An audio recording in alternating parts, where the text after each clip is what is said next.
মাধ্যমিক উচ্চ মাধ্যমিক শিক্ষা বোর্ড চট্টগ্রামে এসএসসি 2026 সালের পরীক্ষায় সবচেয়ে খারাপ করেছে দুটো বিষয়ে।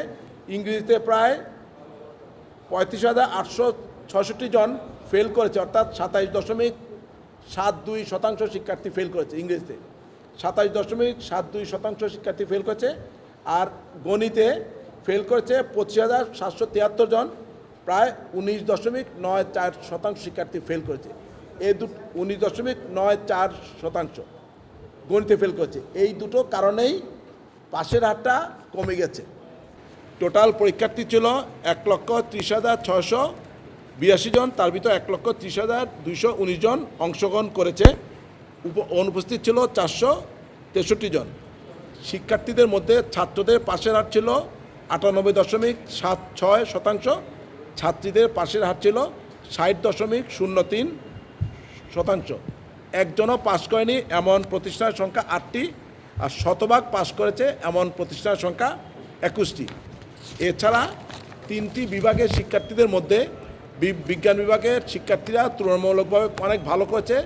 বিজ্ঞান বিভাগের শিক্ষার্থীদের পাশের হার 84.41, বাণিজ্য বিভাগের শিক্ষার্থীদের পাশের হার 59.48।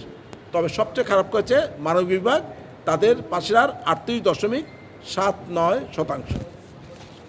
চট্টগ্রাম শহরের এবং চট্টগ্রামের বাইরের ফলাফল যদি আমরা তুলনা করি, আমরা দেখতে পাই মহানগরের পাশের হচ্ছে 74.33%, মহানগর বাদে চট্টগ্রাম জেলার পাশের 57.13%। ইংরেজি এবং গণিত এই দুইটা সাবজেক্ট আমাদের ব্যক্তিগত জীবনেও আমরা জানি যে একটা আমাদের পড়াশোনার ক্ষেত্রে এই একটা কঠিন একটা দুর্বোধ্য একটা অবস্থার মধ্যে আমরা পড়ে যাই। এবং শিক্ষকদেরকে যারা আমাদের পাঠদান করেন এই বিষয়ে, আপনারা দেখবেন যে গণিতে দক্ষ শিক্ষক পাওয়া যায় না, ইংরেজিতে দক্ষ শিক্ষক কোথায় পাওয়া যায় না, আমাদের প্রত্যন্ত অঞ্চলে। আমাদের ফলাফলে পার্বত্য অঞ্চলগুলিতে একটু খারাপ করেছে, সেখানে দক্ষ এই দুই সাবজেক্টের শিক্ষকের স্বল্পতা রয়েছে। শুধু সেইখানে নয়, এই জেলা শহরে উপজেলায় দেখবেন যে এটা সংকট রয়েছে।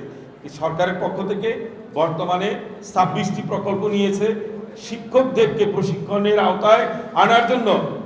11 থেকে 12টি প্রজেক্ট চালু হয়েছে।